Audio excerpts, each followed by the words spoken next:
Okay friends, we've talked about the new trends for this year, we have looked at the color trends, and now it is time to discuss what is out for 2026, apparently.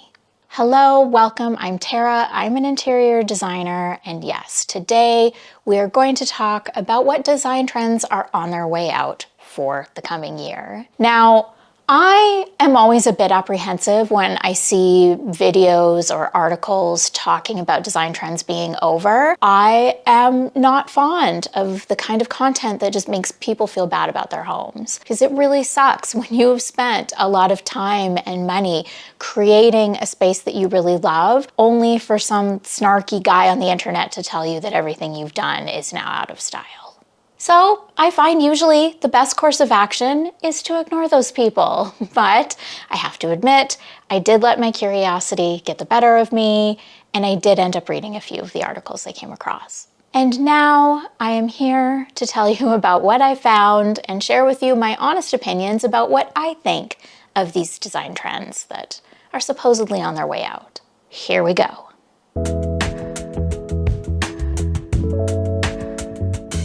According to Good Housekeeping, all white kitchens are on their way out for 2026. Design is moving toward more layered, atmospheric spaces that embrace depth and warmth. Think deep greens, inky blues, and soft taupes. If you are one of the many people in recent years who chose to go with what you believed was a timeless and classic white kitchen, you are probably less than thrilled to be hearing this. And while I certainly don't disagree with the idea of adding depth or warmth to our kitchens, I do think it's a little ridiculous to assume that anyone is going to be refinishing or replacing perfectly good cabinets every few years just because the trends have changed. So do not let anyone make you feel bad about your white kitchen. Trends are cyclical, and it's just a matter of time until white kitchens are back on trend again. And in the meantime, if you do want to add a little warmth or color to your kitchen, there are lots of simple and inexpensive ways to go about it. Swap out your hardware, add some colorful art or textiles, bring in texture with some wooden bowls or cutting boards, and look to great vintage accessories for added character.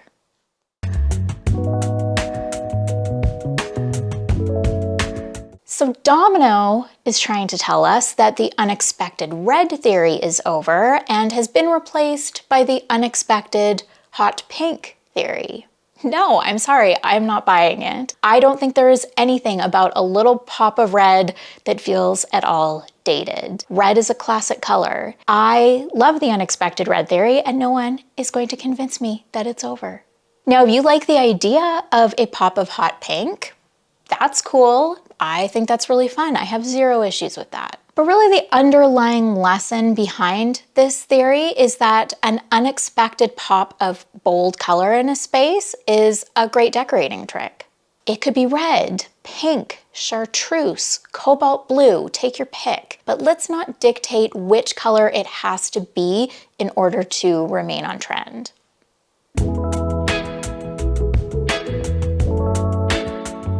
According to Elle Decor and Good Housekeeping, the modern farmhouse aesthetic is on its way out. I have to admit that there is no love lost between me and the modern farmhouse. This was a look that just never was really my thing. A house should look like a farmhouse when it's on a farm. Making a new build in the suburbs look like a farmhouse just never really felt right to me. And I say this as someone that did design more than one show home in the modern farmhouse aesthetic. It's what was popular, it's what was on trend, and therefore just kind of expected. I just generally tend to dislike when homes are trying to be something that they're not. Houses in the city trying to look like they're in the country, new homes trying to look like old homes. It feels like some sort of interior design cosplay, and it just lacks authenticity.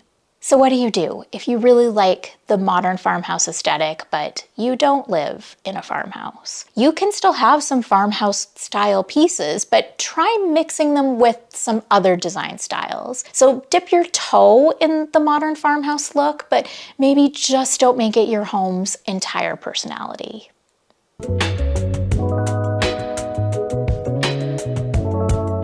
Decor is also telling us that people are starting to scale back on large custom built-ins and are instead opting for vintage case goods. I can see both sides of this. I mean, built-ins definitely have their advantages. They're a great way to optimize storage, and well-designed, thoughtfully crafted millwork can be beautiful. If you are fortunate enough to have built-ins, this is definitely not a sign to get rid of them. But built-ins can be quite expensive, and they don't provide much flexibility. I mean, you can't move them.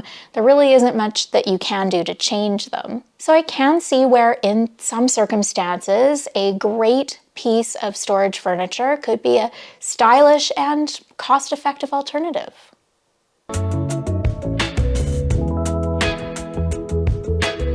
So this one from Good Housekeeping is starting to get a little more specific, and it's Scallop Headboards. They suggest that we are seeing a return to more tailored headboards with stronger lines.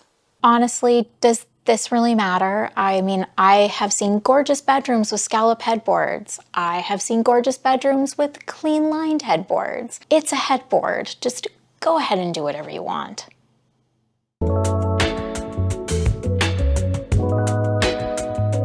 Both Domino and Good Housekeeping have declared that all matching wood tones are on their way out. I think this is great. I mean, trying to match all of your wood tones can be incredibly difficult anyway, so we should all just feel relieved that we don't have to. And a mix of wood tones helps to make a space feel layered. It adds depth and warmth. I do, though, think that there still needs to be a little care and consideration in how you go about mixing your wood tones. Typically, this tends to work the best when you stick with woods that have a similar sort of undertone. When you start combining reddish tones with more golden hues and then something else that's cooler, it can start to get a bit too clashy. We are still looking for a cohesive feel.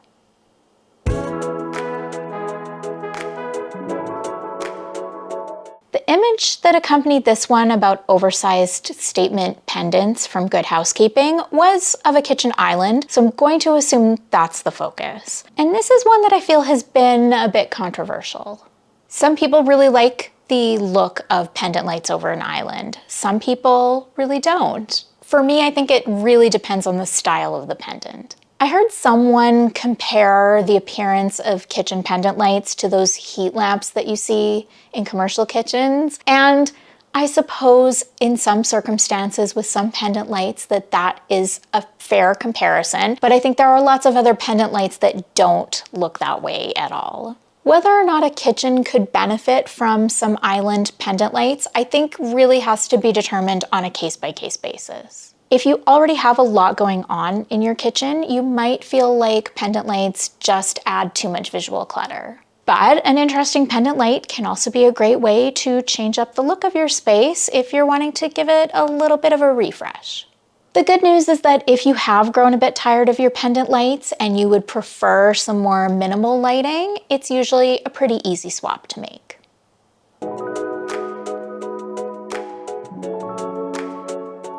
Good Housekeeping also thinks it's time to do away with all neutral interiors. And if you know me and my love for color, you know that I can definitely get on board with this one. If you're new to color and you find it a bit intimidating, just start out small. It could be a piece of art, some throw pillows, a few small accessories. And using color does not mean that you have to go bold or dramatic or daring if you don't want to. There are lots of soft, warm, muted colors that will work beautifully with your neutrals. If you want to bring more color into your home, it does not have to mean a drastic overhaul of your existing interior. But if your home is feeling a bit flat, a bit dull, adding color can be a great way to breathe new life into your space.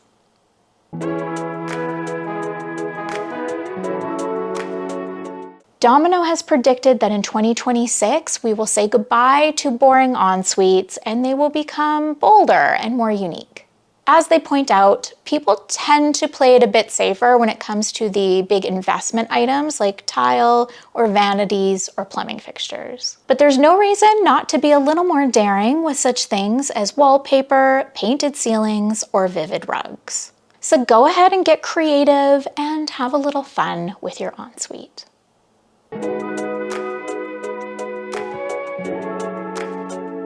I guess some designers are saying that waterfall kitchen islands are on their way out, according to Good Housekeeping anyway, and I just have to question why. I think they're a really lovely, polished design detail, especially if you have beautiful stone countertops. And what exactly is the alternative? It's going to be a cabinet end gable, at best one with a profile to match your cabinet doors. I mean, there's nothing wrong with that. It's fine, and it is certainly going to be more cost effective. But if you prefer the contemporary look of a waterfall island and it's in your budget, I see no reason not to go for it.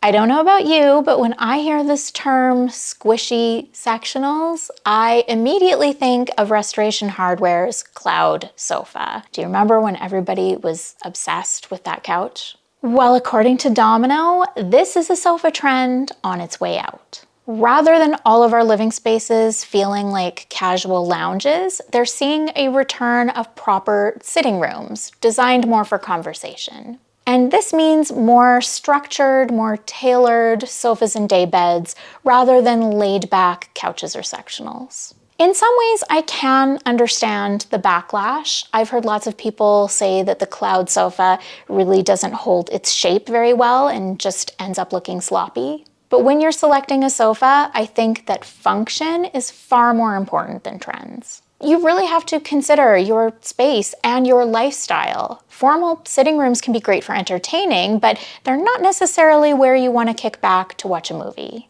And if you only have one living space, then comfortable seating is probably going to be a priority for you. And if you don't find a structured sofa to be comfortable, probably best that you don't buy one.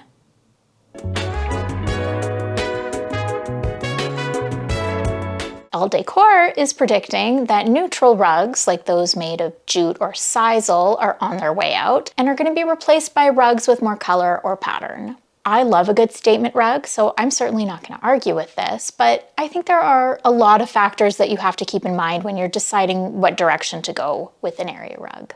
If your space is quite plain, a bold rug can be a great way to add interest and help inspire a new design style or color palette. But if there's already a lot going on in the room, you may want a more neutral rug so as to not compete with the statement pieces you already have. So again, I think this is another case of doing what works for you and not concerning yourself with the trends.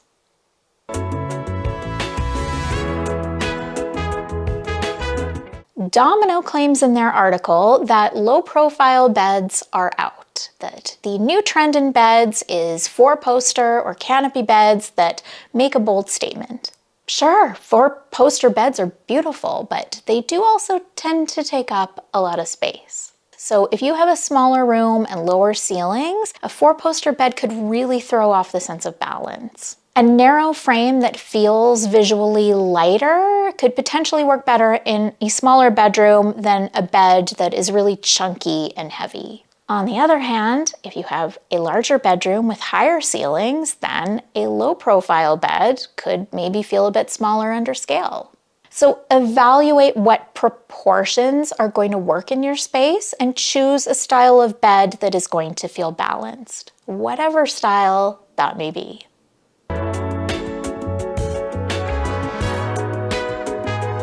Well, this one doesn't really feel like a trend to me at all. I mean, when Domino says that perfection is out and ignoring your Instagram feed is in, that just sounds like the kind of sensible design advice we talk about all the time on this channel. As you have heard me say before, perfection is boring. Perfection is not the goal. We want to create homes full of character that reflect our personal style, not what we just saw on Instagram. Embrace what is weird and unique and perfectly imperfect. Okay guys, that is everything I have for you today. I guess I did get a little bit opinionated about some things. I tried to keep it fairly diplomatic overall. I mean, we're still friends, right? Thanks so much for watching. I hope we see you again at the next one, and bye for now.